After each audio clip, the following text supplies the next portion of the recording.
Bienvenue à la 5e édition de l'Horizon fait le mur à Lalagne. Pour cette première journée, je suis ravi d'accueillir Hippocampe Fou, un rappeur français. Alors déjà, comment ça va, Hippocampe Fou?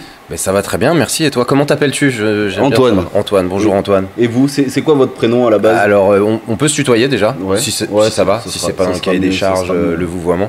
Je m'appelle Sébastien Gonzalez. Ok. Et j'ai choisi le pseudo Hippocampe Fou il y a bien longtemps déjà, parce que je trouvais que c'était assez décalé par rapport à l'univers hip-hop qui est parfois très dur, très froid, très street. Et aussi parce que je trouve que c'est une créature hybride très impressionnante.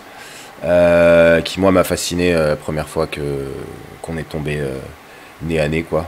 Au niveau du style, justement, c'est ça ta volonté d'être un peu différent des rappeurs actuels? Bah disons que c'était au départ, oui, parce que l'idée c'était comme chaque artiste, j'ai envie de dire, d'avoir une proposition singulière et de pouvoir vraiment être différent des autres et identifiable. Et identifié. Et du coup, j'ai développé tout un concept autour du rap aquatique qui, ça débouchait, enfin comment dire, ça venait directement de mon nom, de mon pseudo. Et j'ai réussi finalement à justifier tout ça et tout avait l'air clair parce que j'ai fait une trilogie d'albums autour du cycle de l'eau. Donc parfois des choix comme ça qu'on croit anodins. Ça c'était 3 premiers albums? Mes 3 premiers albums, ouais. Il y a Aquatrip en 2013 qui se passe sous l'eau. Il y a Céleste en 2015 qui se passe dans le ciel avec les nuages qui sont formés à partir de l'eau de mer. Donc ça, ce milieu aquatique, on le retrouve comment? Dans le visuel, dans les textes? Dans le visuel, et évidemment. Et alors après, comme je te dis, c'est l'eau qui s'évapore pour former les nuages, donc on est dans le ciel. Et ensuite, on retombe sur Terre dans tout l'univers souterrain. Et en fait, il y avait un décor, un terrain de jeu pour chaque album. Et donc ça se ressentait aussi, je dis ça se ressentait parce que le 3e album date de 2018, mais à chaque fois que j'ai pu faire un concert avec une bonne scénographie, il y avait évidemment l'univers soit aquatique, soit céleste, soit souterrain. Et bien sûr, toujours avec ce liant, on va dire, au niveau du flow, avec le fait de glisser sur les instrus comme une vague léchant la plage et les pieds des gens. Toi justement, qu'est-ce que tu penses du rap d'aujourd'hui là, du rap en fait, qu'aiment les jeunes aujourd'hui? Alors c'est très dur à dire parce que les jeunes sont multiples et le rap est multiple. En fait, le rap a beaucoup de visages et je pense qu'il n'y a pas qu'un seul rap. Et même quand on parle de rap mainstream, il y a tellement de choses différentes qui fonctionnent que c'est difficile de tout mettre dans une même case. Et moi en plus j'aime pas les cases, tu vois. Donc j'ai pas envie de dire ça c'est le rap moderne, ça c'est le rap à l'ancienne, le vrai rap, le truc. Pour moi, à partir du moment où quelqu'un exprime ses sentiments et raconte son histoire et fait des rimes avec ce jeu de rythme et de scansion et tout, c'est du rap. Donc après, que ce soit un peu chanté, que ce soit très, très parlé, qu'on soit dans plein d'onomatopées ou que ce soit des phrases très denses avec plein de références culturelles et tout. Moi, j'aime à partir du moment où je suis touché, soit par le fond, soit par la forme, et quand c'est par les deux, c'est encore plus fort, et c'est ça c'est vraiment les morceaux que je retiens. Bah ça marche. Tu vois. Toi, par exemple, dans le rap, là, sur les derniers albums qui sont sortis récemment, tu pourrais m'en citer de ceux que tu as aimés? Alors moi, j'ai aimé Souffrance, par exemple. Souffrance, qui est un rappeur de Montreuil, qui est dans un héritage du rap boom bap, qui a 2-3 prods un peu trap et tout, mais on est quand même dans un truc très boom bap. Et moi, j'ai grandi avec ça, donc forcément, il y a un côté nostalgique. Mais je trouve que dans le discours, il y a quelque chose de très lucide, de très sincère. C'est un artiste qui a plus de 35 ans et qui a jamais vraiment percé.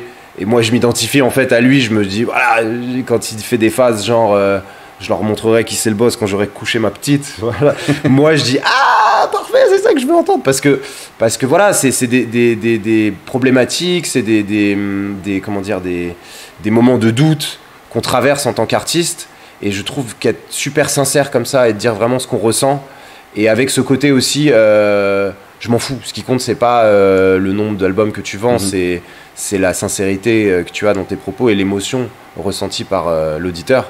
Donc Souffrance, moi j'ai énormément aimé ça. Et après, dans le côté plus pop mainstream, Doja Cat, qui est la rappeuse américaine que je préfère actuellement, qui me gifle en fait à chaque fois qu'elle sort un couplet ou son album, le dernier. Je trouve que c'est... Voilà, pour le coup, là, on est dans un truc très pop, très coloré, mais... Je sais pas, c'est l'héritière de Madonna, de qui je pourrais dire, de Michael Jackson d'une certaine façon. Ouais. Enfin, tu vois, c'est quelqu'un qui arrive à faire des morceaux avec un vrai fond rap, avec beaucoup de passages rappés, mais tout est très édulcoré, j'ai envie de dire. Mais il y a le folklore qui est autour, il y a le côté pop et voilà, il y a un peu de paillettes et tout, mais c'est tellement bon sur le plan technique, au niveau de la voix, les placements, la justesse du chant, parce qu'elle n'est pas obligée de mettre de l'autotune partout, même s'il y en a. Et moi, j'adore ça. Voilà. Donc, c'est pour te dire le grand écart que je peux faire, tu vois, entre Doja Cat et Souffrance. Moi, à partir du moment où le flow me plaît et qu'il y a un concept artistique et une sincérité, encore une fois, ou en tout cas un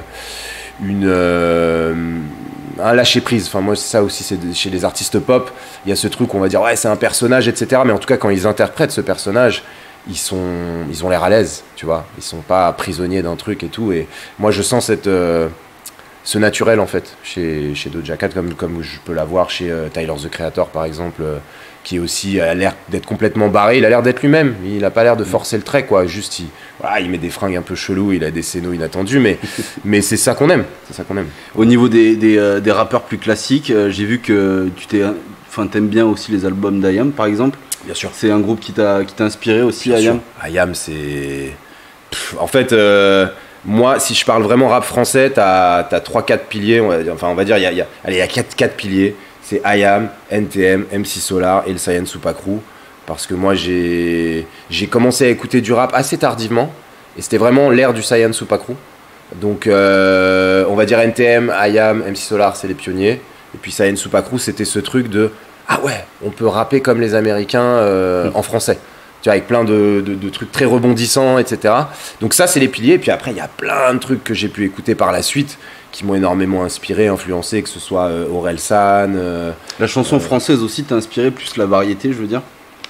La variété, j'ai vu aussi que la musique colombienne aussi, t'avais des petites influences. Ouais, alors la variété, on l'utilise souvent comme un gros mot. Enfin, moi, en tout cas, je parle plutôt de chansons françaises, francophones, des années 50-60. Et dedans, je mets Brassens, Barbara, Brel, et même Jacques Dutronc. Tu vois, c'est souvent des gens que je cite et tout, parce que ça me parle énormément. Et je crois que Brassens, c'est mon gars sûr. Brassens, c'est incroyable. Et puis, je me suis réécouté des morceaux récemment. Des choses que je comprenais pas forcément quand j'avais 20 ans et que j'écoutais, et c'est magnifique, il y a une impertinence et une lucidité et un côté très intemporel dans tous les thèmes abordés, et je trouve que ça, on écoute ça comme on écoute un conte pour enfants, tu vois, comme une fable. Enfin, c'est intemporel, c'est vraiment c'est ça que je trouve magnifique.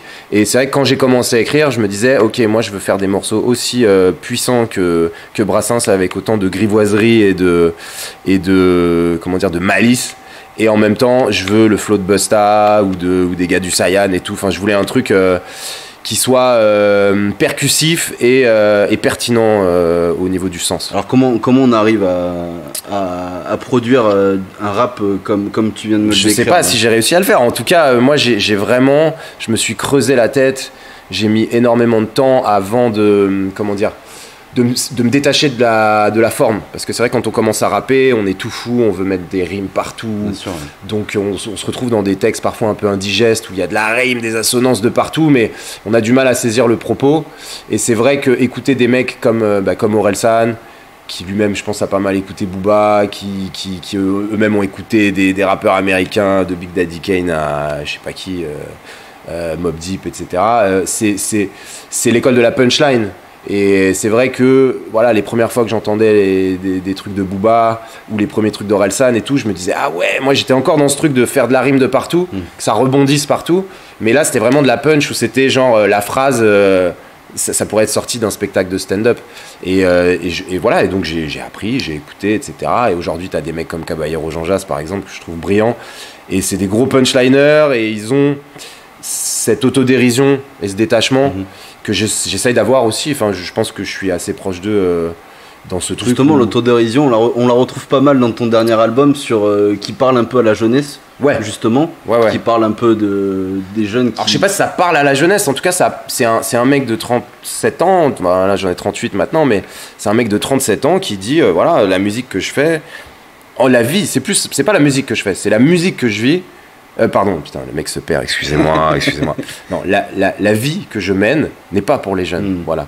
Et donc c'est ça, le morceau, en fait, l'idée c'était de faire un morceau un peu banger, un truc qui en concert fonctionne parce que voilà, il y a le 808, il y a tout ce qu'il faut pour que ça fasse jumper, et en même temps le discours c'est vraiment un truc qui est pas pour les jeunes, donc on trouvait ça intéressant de mélanger des anecdotes, des tranches de vie de papa avec un son plutôt dance floor, en tout cas qui marche bien sur les concerts, pour que justement l'auditeur un peu jeune se dise putain lourd le flow, le truc.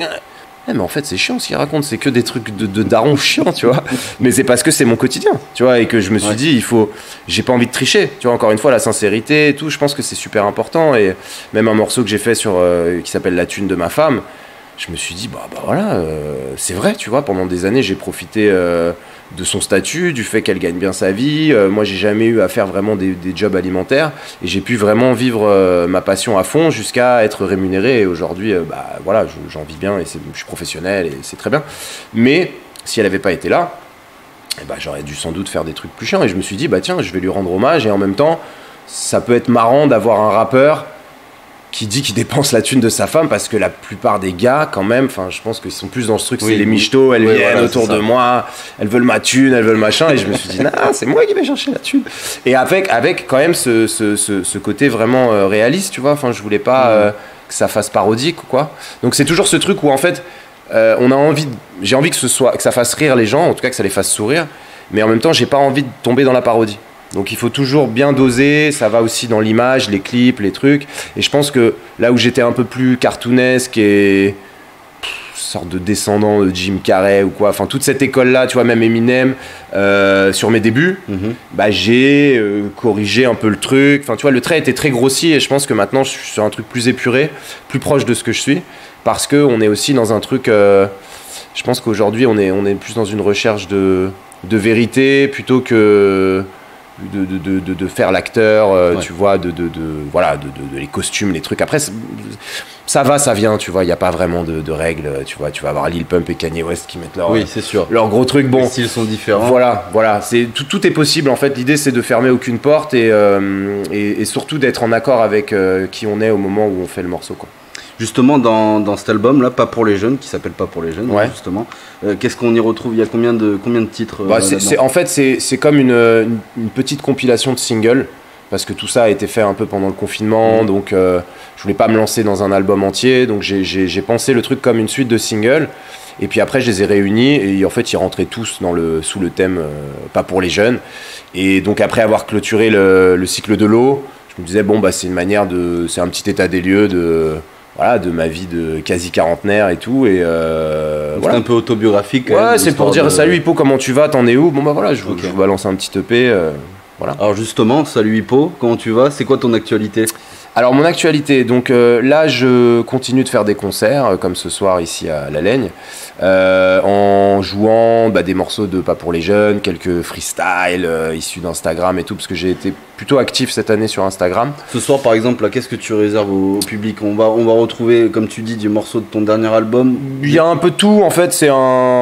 L'idée c'est vraiment d'avoir un show assez participatif, un peu cardio, tu vois. J'ai pris un peu tous mes morceaux les plus chauds et tout pour faire bouger les gens. Donc j'espère que les gens seront chauds.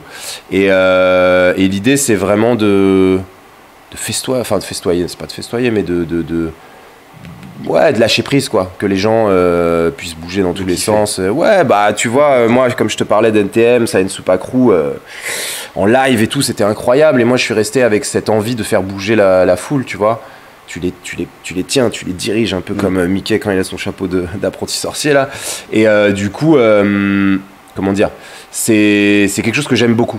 Après, justement, je travaille depuis pas mal d'années sur un spectacle qui s'appelle l'Odyssée d'Hippo, qui devait être initialement joué ce soir, mais malheureusement, trop d'incertitudes techniques, le fait que ce soit en extérieur, le vent, tout ça, on a préféré ne pas le jouer et faire un concert classique.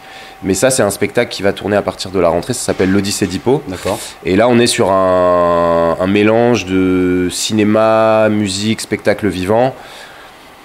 Sorte de voyage musical introspectif et onirique, on va dire, avec de la projection, avec une narration tout le long du spectacle. C'est que des morceaux inédits.